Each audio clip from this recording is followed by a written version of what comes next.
Hi, and welcome to the Captioned Life, a show for the most casual and dedicated fans of comics and a member of the Comic Watch family. I'm your host, Sean. Join me and discover what the world of comics and graphic novels have to offer. From one-on-one interviews with industry professionals, roundtable discussions with passionate fans, and reviews on the latest comics, TV shows, and movies. Now let's dive right on in.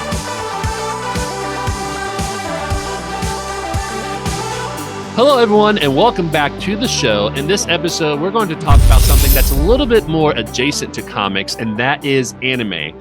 Now, maybe you're a huge fan of anime. Maybe you never watched it before and you don't know what it is. Or maybe you're like me, where you grew up with anime but never really got into it until later in adulthood. I know for me, that was Star Wars Visions that kind of changed the whole experience of anime for me personally.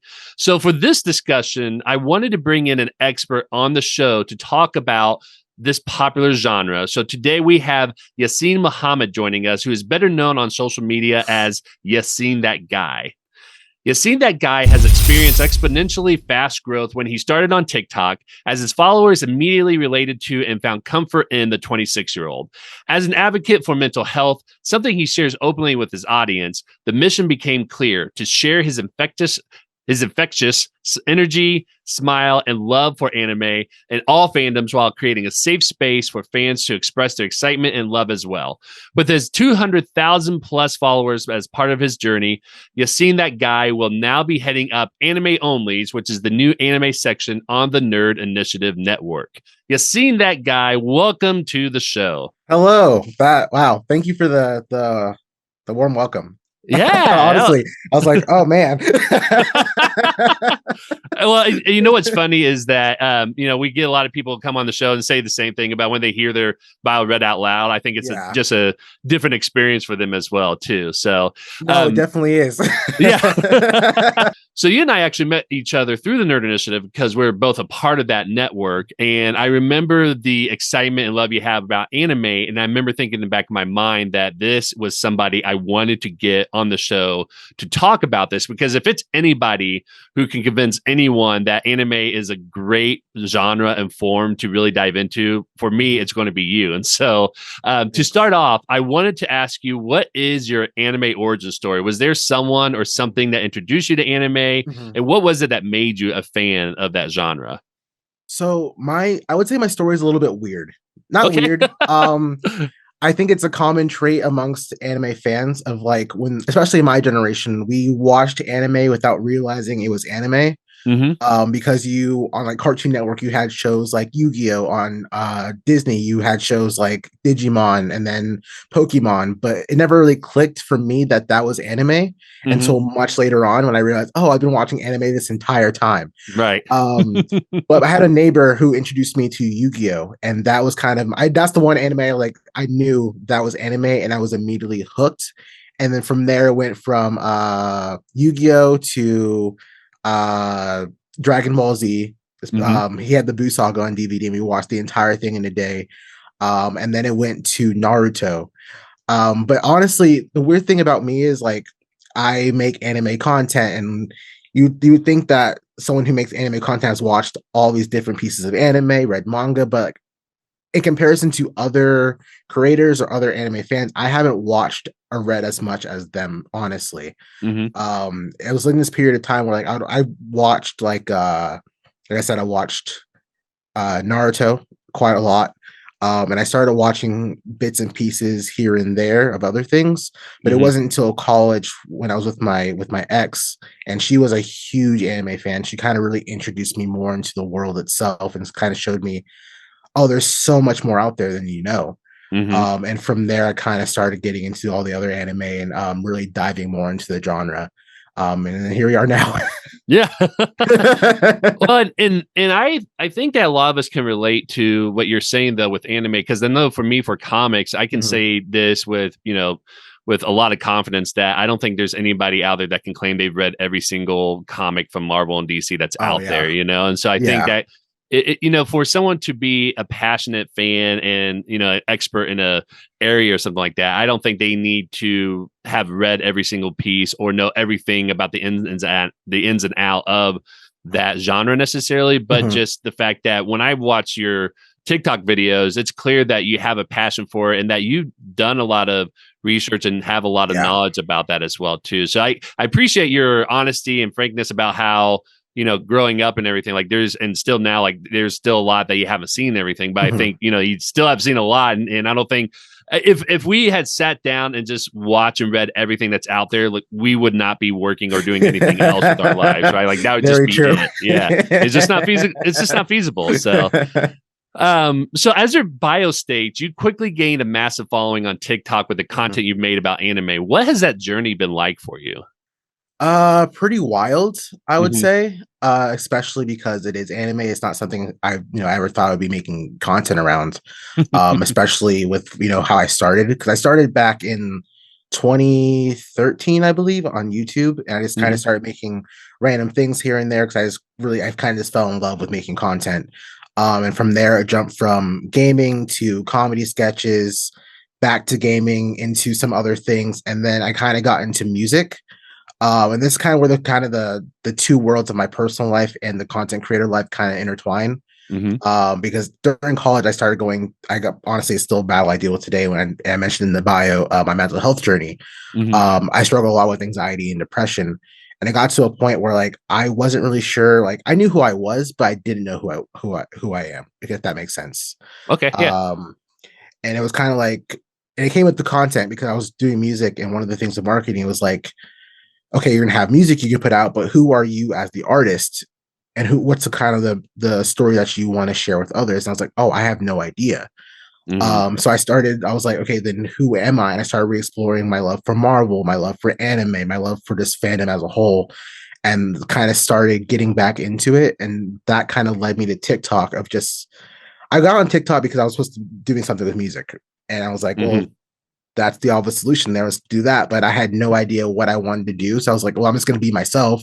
And I Mhm. started uploading just random anime videos of me just doing random trends. And then it started getting into anime quizzes and anime games. And then it started getting into just kind of the world of being an anime fan. And that's kind of when people started trickling in.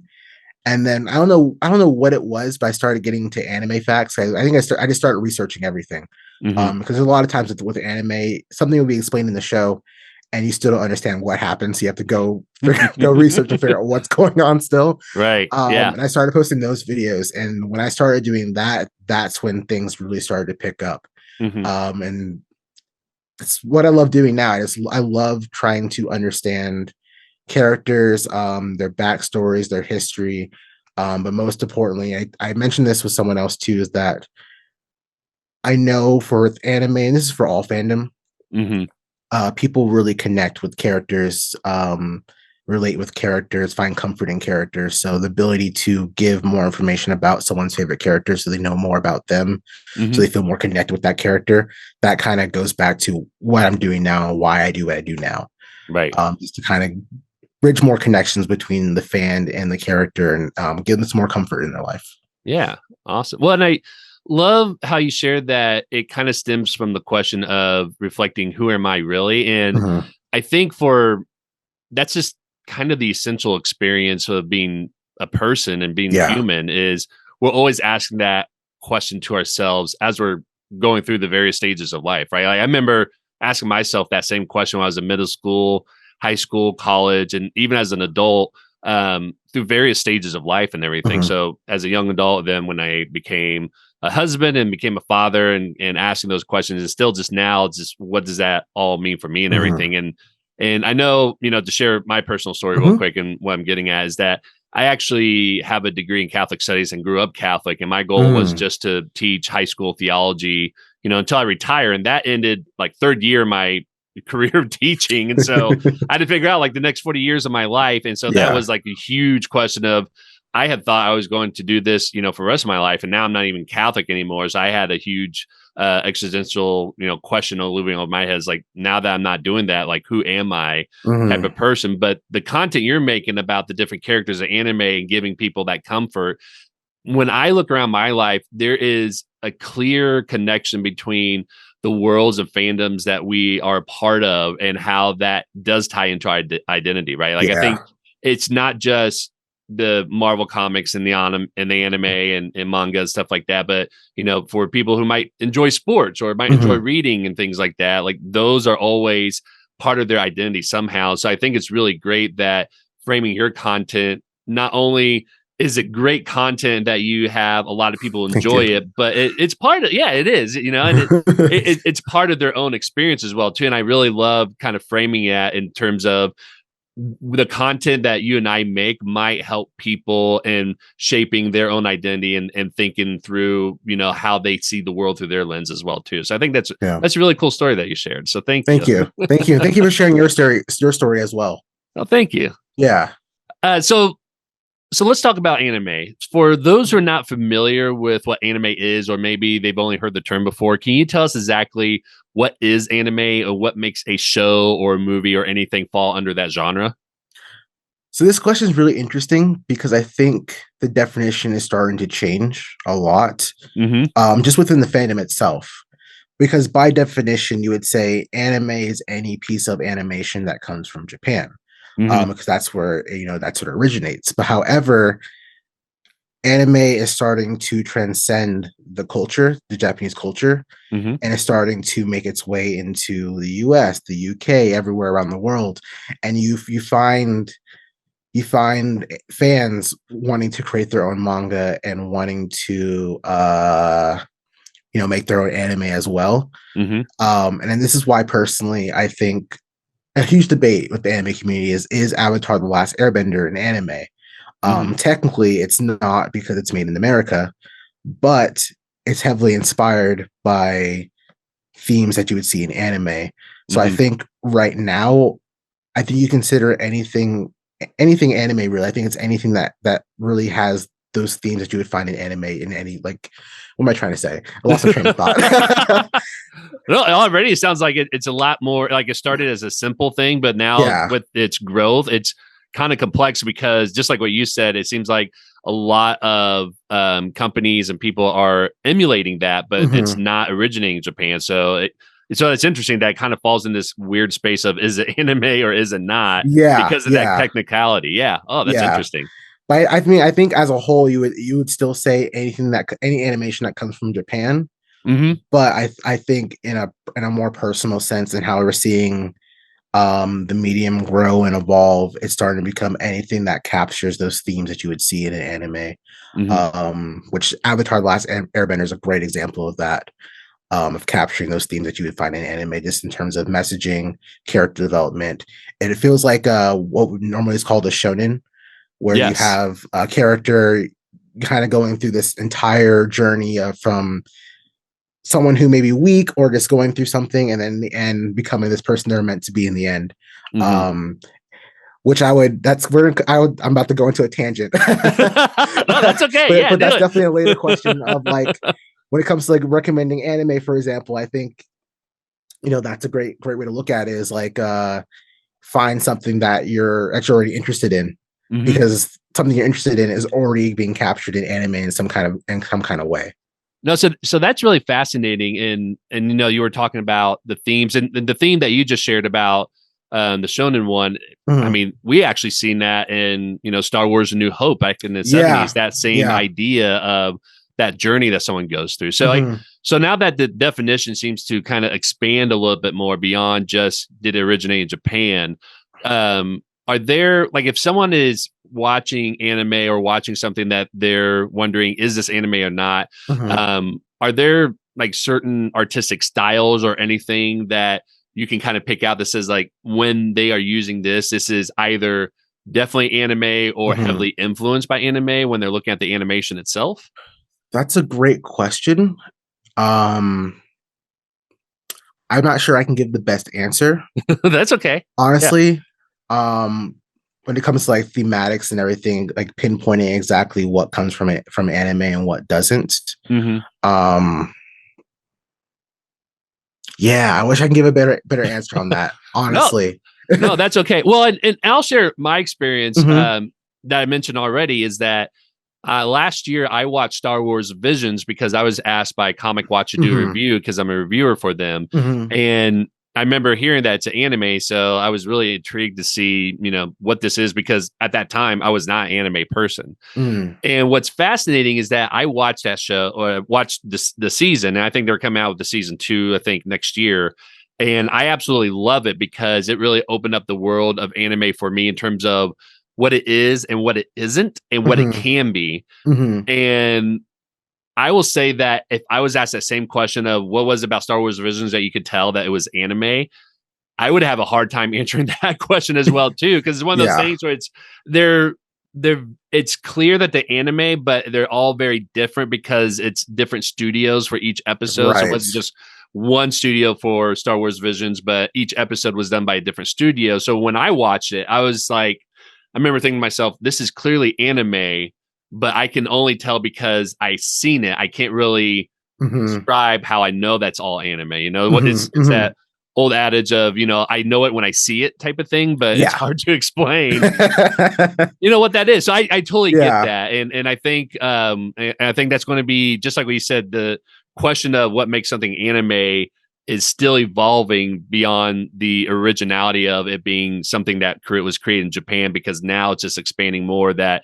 I think it's going to be harder to get to answer that question as we move on. Right. So yeah, no, that makes sense. So, I will say one thing that's definitely like prevalent between all aspects of anime, depending no matter what studio makes it, is the mhm. characters themselves. Okay. Anime does a very great job of not, the story is not necessarily about the world itself, but it's about the characters within the world, which is very different. I guess as media moves forward, we're seeing a lot more story driven works versus character driven works, Hmm. which goes into the how things are becoming more bingeable Right. versus week by week. But with anime, no matter what story you're really looking at, you're always seeing a character develop in some kind of way, and that's kind of what the hook is for us. Hmm. Because there's something within that character that we can relate to in some way, Hmm. and we want to see them succeed. So then in the end, we kind of feel like, oh, if they can do that, we can do that too. Whatever that little thing is, there's something that this connects us further. Right. Right. No, that's interesting you say that because I remember when I only watched like one episode of My Hero Academia, but Mhm. when you said that it's more character driven than story driven, that actually makes a lot of sense because I remember watching that episode. I felt like I jumped right into that world and they didn't really explain it Yeah. for the audience. And I think because of what you said, that it was more character driven than anything else, explains why they don't feel the need to really explain why how the world works in that regard. So that actually makes a lot of sense now that you said that. So Okay, I can help. And my um, my hero is a great example. That anime, every episode, it's like something will give me chills, yeah. something will make me just like go crazy, and then I'll watch the next episode and feel the same feelings all over again. I don't know what it is about it. It's just every episode is just like the chills. It's great. Oh yeah, yeah. And what I know from like my cousins' daughters who are really into My Hero Academia, it's very popular and it's probably one of the most popular ones I think in America as well too. And so it's definitely one that is growing in popularity. I've Mhm. like I said, I've only seen one episode and read one free comic book day manga of My Hero Mhm. Academia, and Mhm. I mean, not to get off a tangent too much, but I remember when I was trying to read manga, apparently it's very different than when you read comics. And so when I was reading it, I know it was right to left, but I Mhm. thought it was just right page to left page. Apparently the panels Oh, yeah, go yeah. that way too. So I was so confused when I was reading. I was like, wait, what?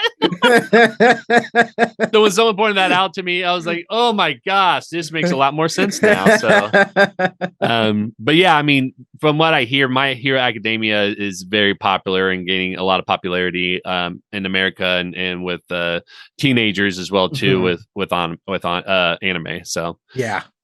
um, so for people who are new to anime or want to Mhm. get into it, what are some things that you think they should know about going in? And the reason why I asked this question is I know you've talked about why you created Anime Onlies, which we're going to talk about a little bit later on here. Mhm. And so it sounds like there are some things going on in the fandom in the genre that probably who people who are going into it probably need to know about that going in. So what are some things that you think would be important for us to know?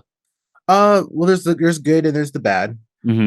The good, you will be immersed immediately. Hmm. Because one, there's so many anime out there that you won't just want to watch one. You will start a season and then watch all 24 episodes in a day, and then try to figure out what you're going to watch next. It's it's a Awesome. lifestyle, honestly. Um, and then there's like the little changes that you'll find yourself doing. I think Tony has mentioned this, Mr. Marvelite on TikTok, how he started watching Naruto and now he eats a lot more ramen and is curious about what other things kind of add to my ramen to make it taste better. And you'll start trying different anime foods that you'll see in anime, because something about anime and the detail they put into it, Hmm. it's very, depending on what you're watching, some of it can be very realistic. So when Hmm. you see food, you're like, that looks really good. I want to eat that. That's awesome. Yeah, yeah. And then there's like, you'll want to get all the figures and katanas and whatever else you want to get to kind of showcase your fandom, Uh-huh. which means you'll be broke. But that's okay. It's fine. Yeah. I mean, I think that's true of like any fandom that you're part of, right? Yeah, yeah. Yeah.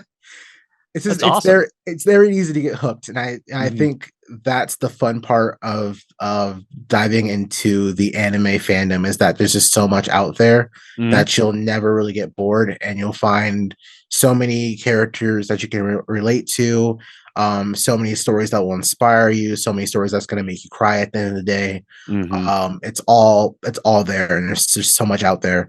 However, on the bad side, there is a certain amount of toxicity within the fandom. Hmm. Luckily, I haven't experienced it myself, because I interact with people, but I tend to also seclude myself Hmm. just to kind of avoid the drama, the toxicity, whatever else case may be. It's something it's just me as a person. I'm very introverted.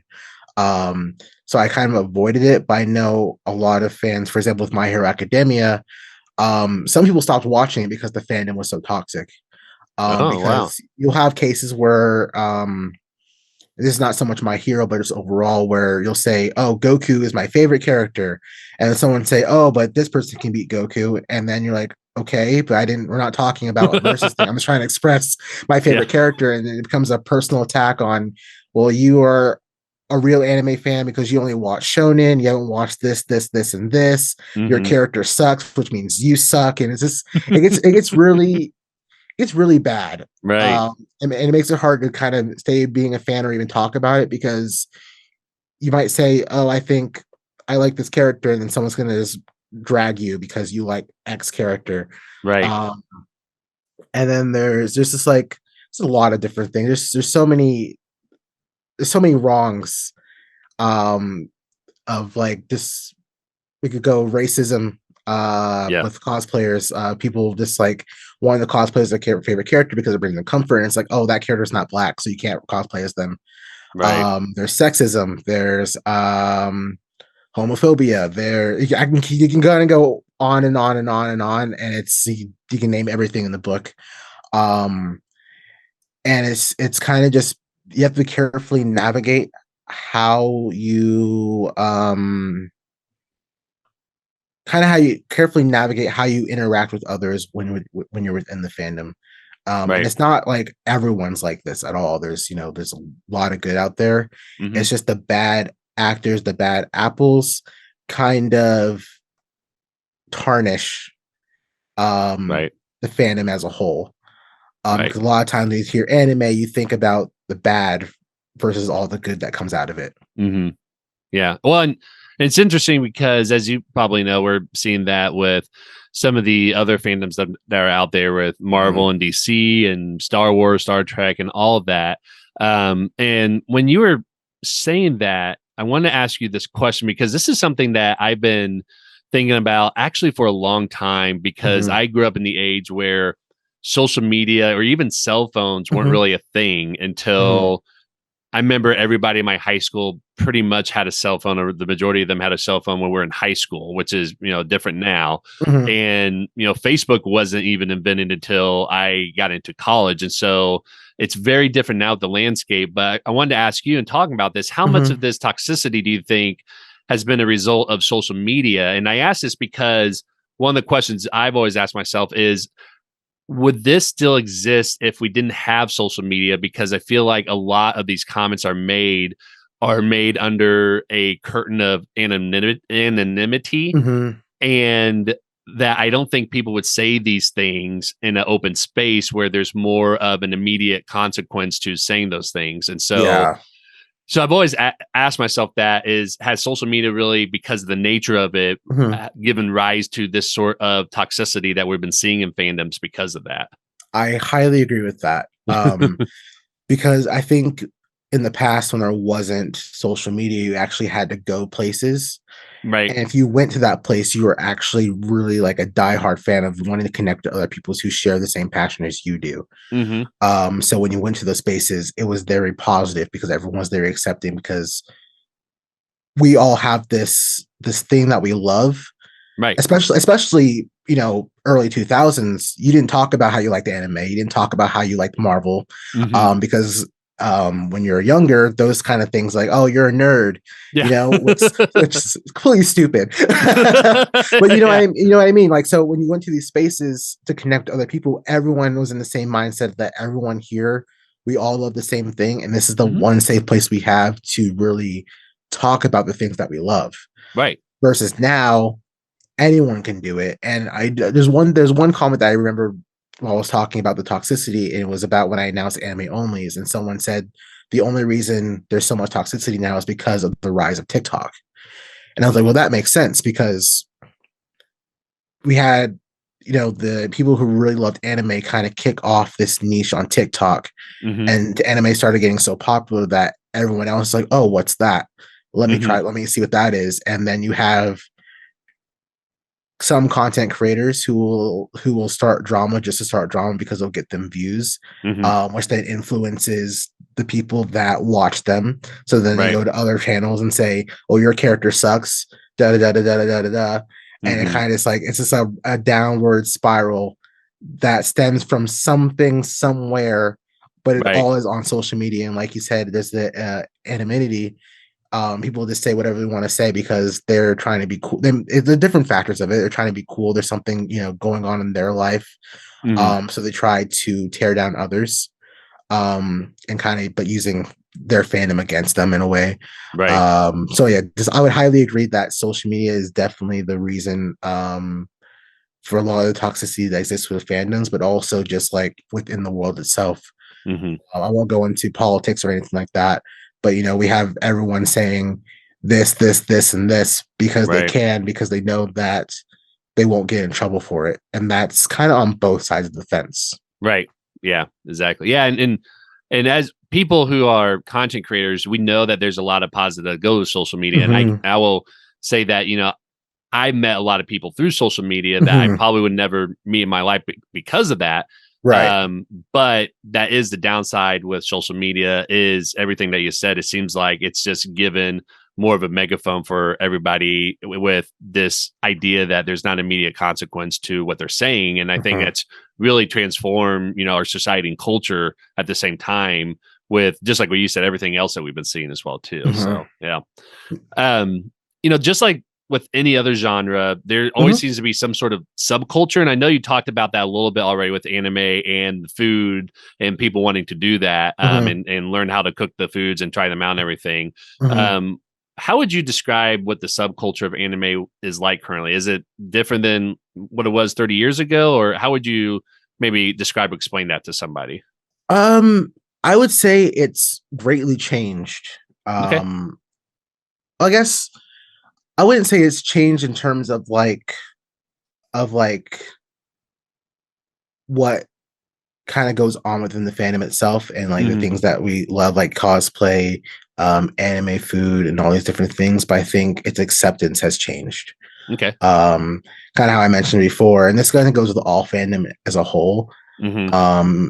Before we wouldn't talk about how we liked certain things, but now we have the space to do so and find others who also love the fandom. We can openly express that. Like we see people walking down the street with an anime character on their shirt. Right. That's something you would never see because then you would be identified as like, you like anime. You know what I mean? Yeah. Calling them out on that, right? Yeah.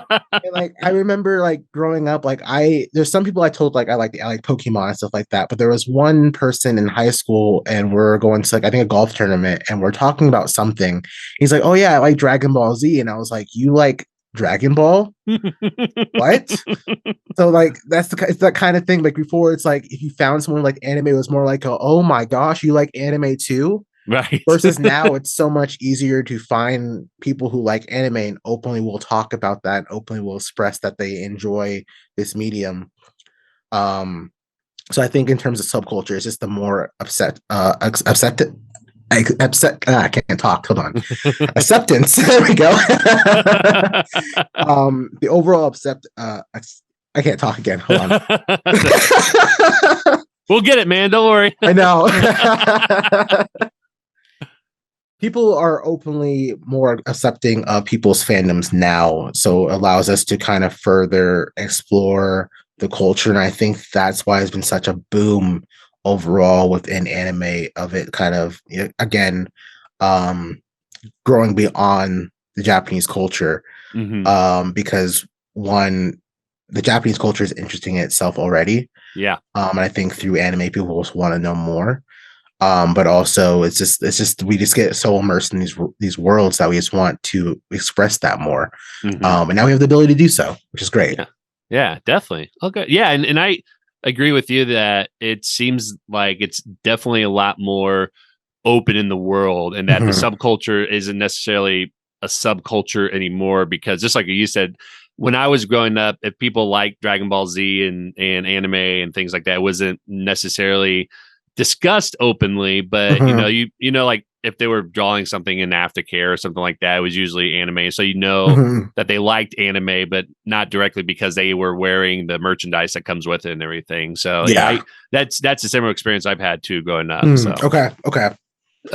So And with the nerd, go ahead. Sorry. Yeah. I was gonna say, and it's interesting that you like, you see like in stores, like Walmart now has manga, has anime pop Funkos, and you're just seeing it everywhere. And it's one thing I thought about was the Area 51 kind of meetup. Oh yeah. And the Naruto run. That's how you know everything's changed. Yeah. I forgot about that, but you're right. Yeah.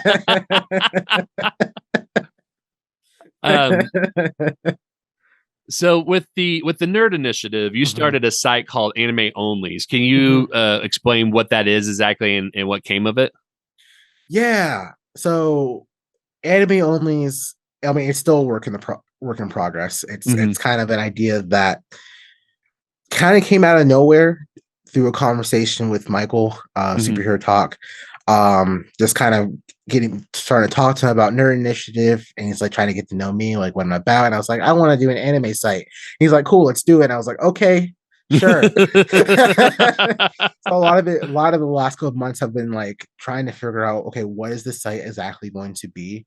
But at its core, especially with our conversation with social media and the toxicity that exists, is to create a place that actually is safe for fans to express their fandom. And that's their initiative too. And we're working to figure out ways that we can actually enforce rules to make sure people aren't spewing hate and all these different things. But overall, the goal is to create a place that people can feel safe and then also give them a sense of immersion into the anime world. So what that looks like is, of course, we'll have the normal anime sites usually have like your anime episode explains, your anime facts, which is normally what I do. But again, there's so much more out there. So if you're watching Naruto, you might like this anime too. If you started watching this, well, then here's all the different things that's going to happen once you enter the fandom, which we expressed, like you're going to want to try more ramen, anime food. You're going to start spending a lot more money on merch and all these different things. So the site as a whole right now, at least moving forward, at least for right now, is trying to really capture what it means to be part of this fandom, what comes with that, in terms of like the love you feel for your characters and the ability to express that, and how you want to showcase your love for anime in terms of finding quality anime merch, trying different things out, finding new shows. Right. And eventually we want it to be a place that, everyone can actually connect with each other in a safe place to actually discuss their love for anime characters and everything else without feeling like they're going to be attacked for expressing that feeling. Right. That's great. Now, and remind me, and I'll put a link in the show notes as well too, but the site isn't live yet, but people can find a lot of the anime content on the Nerd Initiative website now, and eventually it'll kind of be part of that, correct? Yes. Okay, good.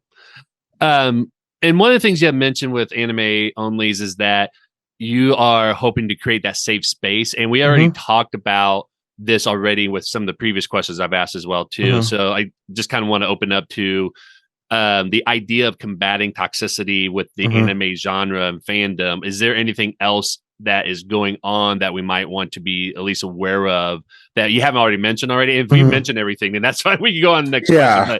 But wanted to know if there's like anything else that you're seeing as a fan of anime of how it's being toxic that we haven't touched on yet. Not really. I think I hit all the major key points. But I think overall, and this is both like a creator stance and also as a viewer stance, creators are starting to become limited to what they feel like they can talk about, because they know if they mention something the wrong way, bring up a certain character, they know what's coming in their comments. Right. And they know that it's going to lead to attacks against like other people in their comment section, but also themselves. Because for whatever reason, the comments that you'll see can get really dark. Right. Of this being like, you should, frankly, like you should go die because you like this certain character and you don't agree with my opinion. But that shouldn't happen at all. Exactly. Yeah. So, and then it's the same thing with, the fans itself of this being like, I can't really say I like this character because this entire community is going to attack me. Like I said, people avoid the My Hero Academia fandom because they know it's chaos. It's not, you don't want to be there. Which sucks. Yeah. Like someone told me in a comment, it's like, I stopped watching My Hero Academia because of the fandom. And like, that shouldn't be that way. Right. You should be able to love what you love without feeling like you're going to be attacked or ridiculed for it. Right. So that's the kind of the goal with Anime Onlys too, is like, we want to give creators a space to really express what they want to express, the way they wanted to express it, and also give the fans the ability to do the same in their own way. And it's kind of build a sense of community that they finally feel safe for once to kind of just be themselves. Right. Which then goes back to, my journey as a content creator as well. And this, asking who am I? I'm an anime fan. I love Marvel. I love DC. I love anime. I like this, and this, and this. And I should be able to really own that and feel safe, being who I am. So that's kind of that's really the overall goal. And that's the kind of the key point that I want to hit that I can think of right now. And the goal moving forward too, because we only can control our community. We can't control what happens on TikTok. We can't happen on TikTok, Twitter, Facebook, so forth. But I'd love to get to the point that we can work with other expos like Anime Expo, Crunchyroll's convention, work with these big name companies to really talk about, okay, as a whole, as these pillars within the fandom, how can we do better? Right. Because if we can do better, everyone else can do better too. Right. Yeah. Yeah, I agree. And, it's unfortunate that that's what's happening in these fandoms right now, because it's almost, we have a reverse of what we had 20 or 30 years ago, where we can't openly express our love for this fandom because, the outside world will be judging us on that. And now it seems like it's a flip of the people who consider themselves the hardcore fans and get into those really toxic comments and gatekeeping. It's like, it's a reverse of why people are being shunned from the fandoms that they love for one reason or the other. So it used to be that, they'd be judged by people who are not fans, and now they're being judged by the people who say they're fans, And so Yeah. it's like that quote from The Dark Knight, where he says, you either die a hero, or you live long enough to see yourself become a villain. I feel like this it explains the That's such a great fandoms. way to explain it. Yeah. And the sad thing is too, it's like you're getting judged from the inside, but now also the outside's judging you even more because of the people inside making it worse for everyone else. Right. Yeah. Because when you hear the word, oh, I like anime, the casual person is thinking about all the bad stuff they heard about the community. Right. Because the good is being covered by the bad. And right. It's so sad to see that happen. Right. Yeah, I agree. So, well, and hopefully with this episode and with Anime Onlies, like we could try to turn that around as much as possible. So, yeah.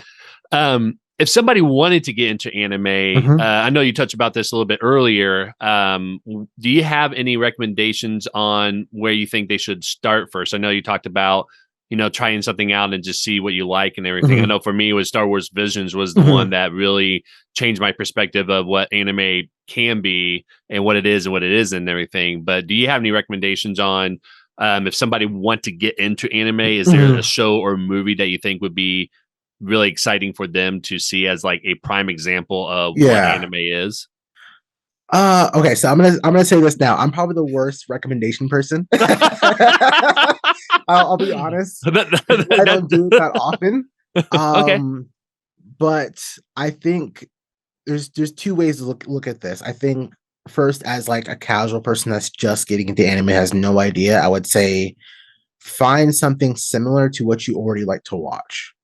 So if you're into, for example, a lot of comics or Marvel, watch shonen, because there's a lot of similar themes between both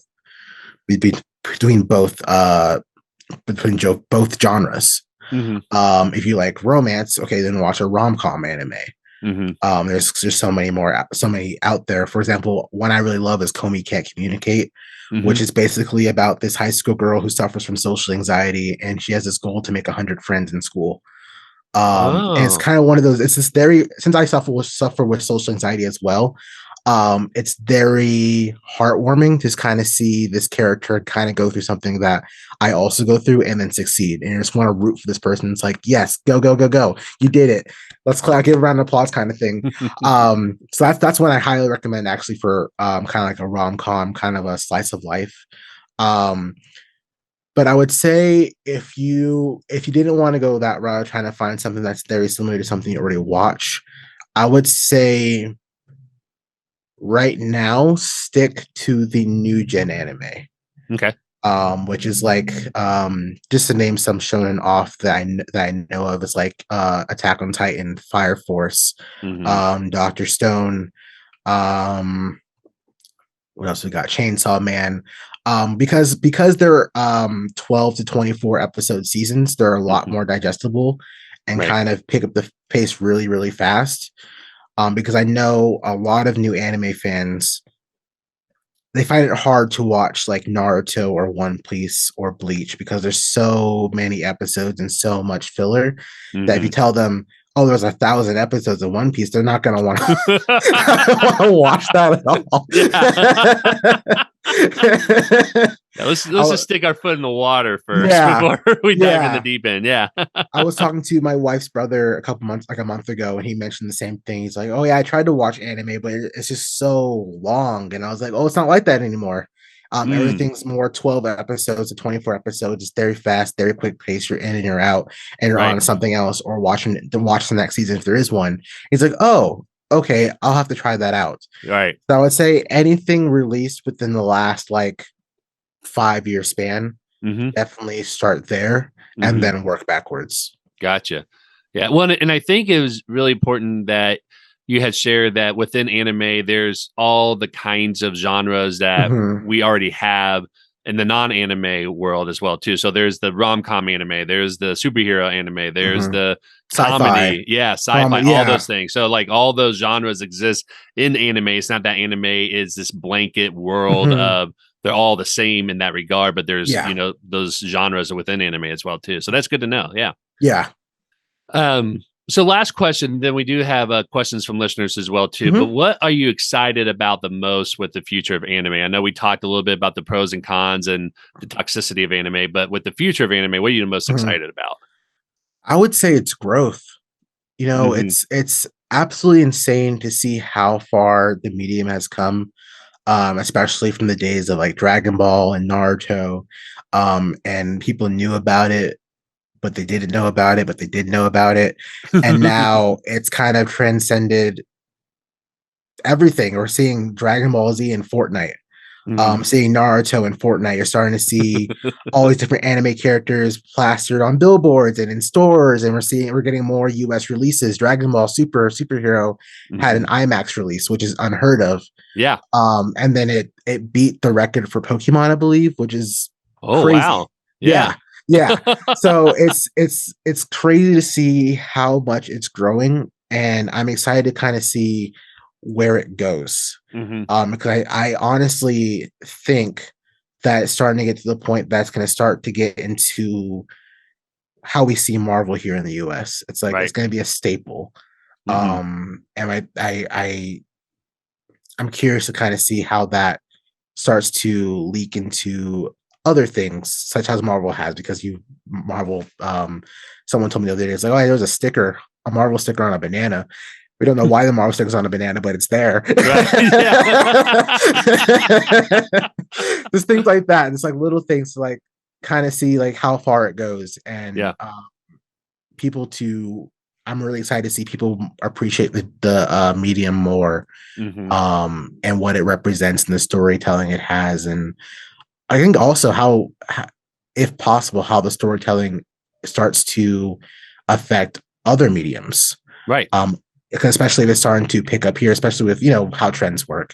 Hmm. Something starts going off over here, so we're going to try to take elements of that and put it over here. How is that going to affect modern storytelling just in terms of regular TV and movies? Are we going to start to see it kind of go back to character-driven stories? Right. Because people are starting to pick up on anime more and more, and that's what anime is: character-driven stories. Hmm. So I'm just really excited about this, how far it can go in the growth, and um, how the fandom will continue to change and evolve. Hopefully, we'll fix the toxicity problem. Of Yes. course, we can't fix all of it; it's always going to be there. But hopefully, we can get to a point where there's a lot more positive, and the Right. negatives are highlighted a lot less. Right. Yeah, I agree. And I think that's the goal. And hopefully, just like what you said, we can at least flip where it's at now and that the toxicity is actually down at a minimum. You'll never actually get rid of the toxicity Mhm. of any fandom, but we can do a lot to try to minimize that impact at least. So especially for people who used to enjoy it and now they can't because of what's been going on. So Right, right, right. yeah. All right. So our question from our listeners, we had Mhm. one question. This comes from JJ's Comic Stuff. And his question is, what are your thoughts on the overworked creators in anime and manga? He's seen a lot of people talking about this recently. Okay, so oh yeah, um, it's disheartening to Yeah. hear, especially especially as and this can kind of go into many different directions.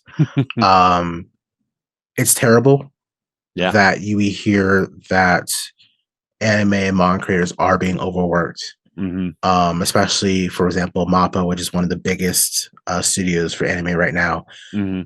and they have I can't even recall how many projects they have in development right now. I think last time I looked, it was like a chart of like 9 to 10 anime kind of back to back to back to back Oh, wow. going, and they keep picking up more projects. Yeah. I recall, I don't know if it was someone in Mappa or somewhere else, but I remember they're saying like, "Oh, I haven't seen my family in a month because I've been here in the studio working every day and night, haven't been sleeping well, and all these different things." And it's sad because there should be a work life balance. It shouldn't be like that, Hmm. especially when there's so much out there for people to watch. We shouldn't have the need of a studio overworking their um overworking their workers. Right. It shouldn't. It doesn't make sense why. But I mean, I can see like anime's popping, so let's make all the money we can, put all the anime out we can because we're gonna make the most money. But on the flip side of that, you're hurting the people that's creating the product for you. Hmm. So it's very disheartening to see. especially when you look at how some of the fandom takes it.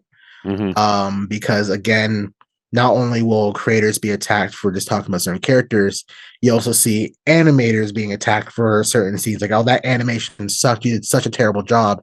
And I think that's where the story came out of the person that was at Malpa, this work overworked. People were dragging him on Twitter for a certain scene, and then he came out and was like, I've been overworked for a month and doing all these different things. I don't care what you have to say. Right. So it's just very sad that there is also the lack of empathy for the creators that create what we love to consume. Right. So yeah, it sucks. And it's also a thought. It's like, okay, so what can we do about it? But since it is created in another country, and it's kind of more so, unless Japan did something about it, there's nothing we can really do about it, because honestly, when it comes to anime, there's still that seclusion. While it's breaking down barriers, it's still a level of conclusion that this is a Japanese created piece of work, and that's what it's for, and it just happens to go everywhere else. Right. So unless it changes at the source first, I don't see it changing if as a whole we all did something, because in a way we don't kind of matter to the success of anime. Right. So what I hear you saying is that we all need to move to Japan. Essentially. Yeah. Everyone move to Japan and then don't watch anything. Right. Oh. Well, hey, thank you very much for coming on the show to talk about anime. I've had a lot of fun and learned a lot from you from this discussion. So thank you very much. You're welcome. Before we let you go, where can we find you online if we want to connect with you on social media? Yeah, TikTok, Instagram, YouTube, Twitter. Everything's under Yasin That Guy, all one word. And the Nerd Initiative, where we're slowly building Anime Onlies.